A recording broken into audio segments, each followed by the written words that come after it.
Bem, pessoal, vamos de BTC no fim de tarde desse domingo 20 de novembro. Agora na Espanha são 20 horas e 11 minutos. No Brasil, 16 e 11 da tarde. Gente, a BTC nesse candle semanal aqui que se encerra em poucas horas. Daqui a pouco vai vir a virada da VWAP semanal, né? Agora na madrugada de domingo para segunda.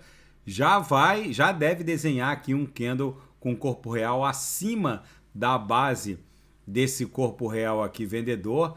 Então a gente já inicia com o engolfamento. Lembrando que no Heikin Nash, a abertura e fechamento do candle subsequente é ancorada na abertura e fechamento do candle anterior.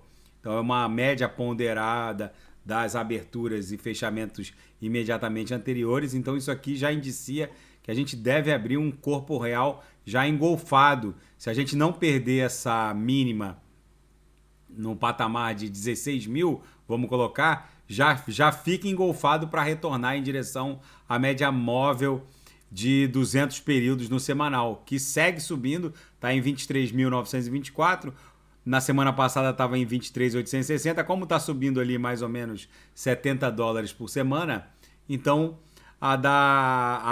o patamar da MM200 agora a partir de segunda-feira vai estar ali em 24 mil e pouquinho. E no gráfico diário, a BTC segue dando claríssimos sinais de esgotamento desse ímpeto vendedor. A gente está aqui namorando a incursão de volta para dentro do canal de Keltner e buscar eventualmente a mediana que segue ali em 18 mil e se confunde aqui com o centro gravitacional da nuvem na projeção. No intraday, a BTC foi didática. Deixa eu botar aqui na BTC, estava na Monero. Aqui, bateu na lower, voltou para VWAP e com certeza os sinais ofertados hoje vão fechar rapidamente. Ainda tem dois abertos, mas já eles vão fechar. A Monero, que é um sinal que segue em aberto, já vai fechar no lucro. Gente, na seara fática, o Cristiano Ronaldo faz o primeiro comercial da Binance na TV e deu uma espetada também na FTX. Ele dá a entender que investir no mundo cripto são para corajosos e no final ele fala to the moon.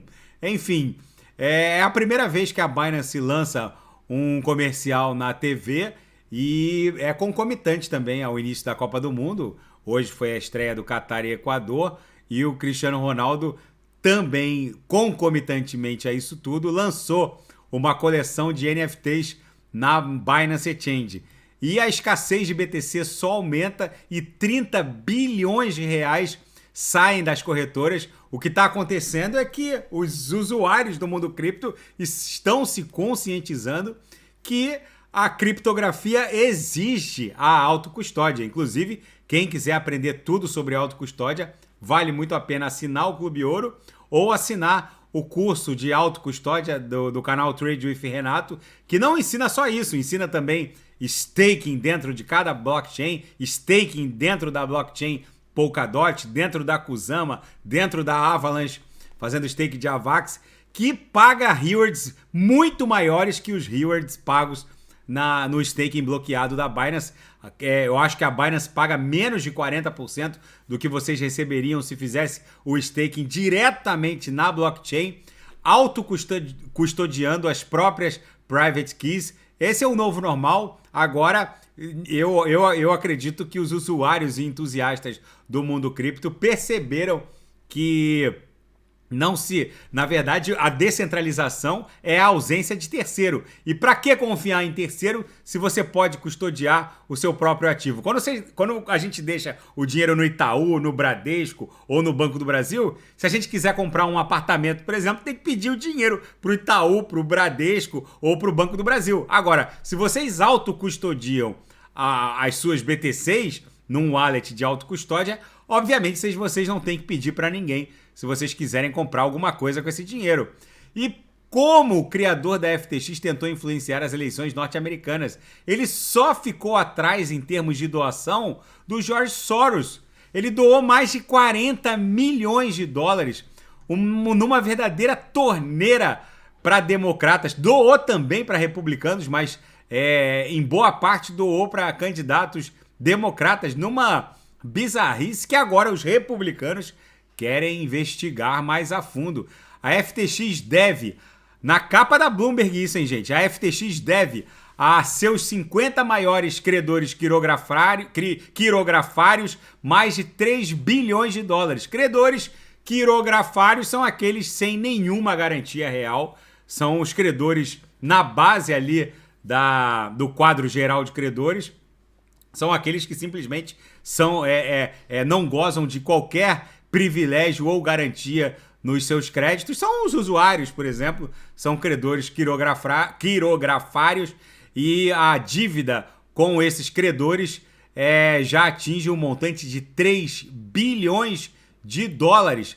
E o Joe Biden completa 80 anos nesse domingo, e alguns democratas veem a idade de Joe Biden como um possível problema para a candidatura de 2024.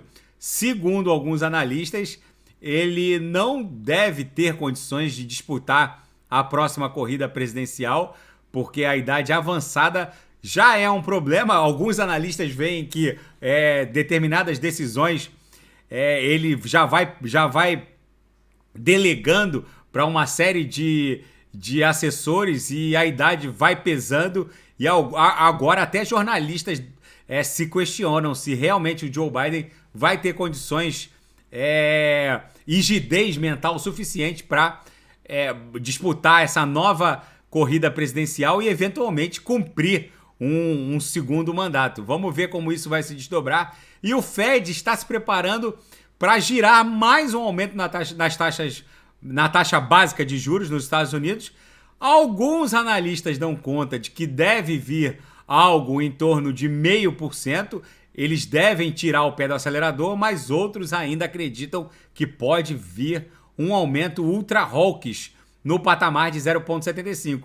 A BTC segue acumulando aqui no diário, gente. Vamos esperar a incursão para dentro do canal de Keltner, o que deve acontecer entre hoje e amanhã. Essa figura triangular que está se desdobrando aqui na base do canal de Keltner deve buscar a mediana na altura de 18 mil dólares. Vamos ver como isso vai transcorrer. Tá bom, pessoal? Fica esse registro da BTC no fim de tarde desse domingo, 20 de novembro, estreia da Copa do Mundo, Catar e Equador. O Equador ganhou, mas enfim, daqui a pouco, amanhã eu volto com a própria BTC, se nada fugir do script. Fiquem com Deus e até amanhã. Grande abraço!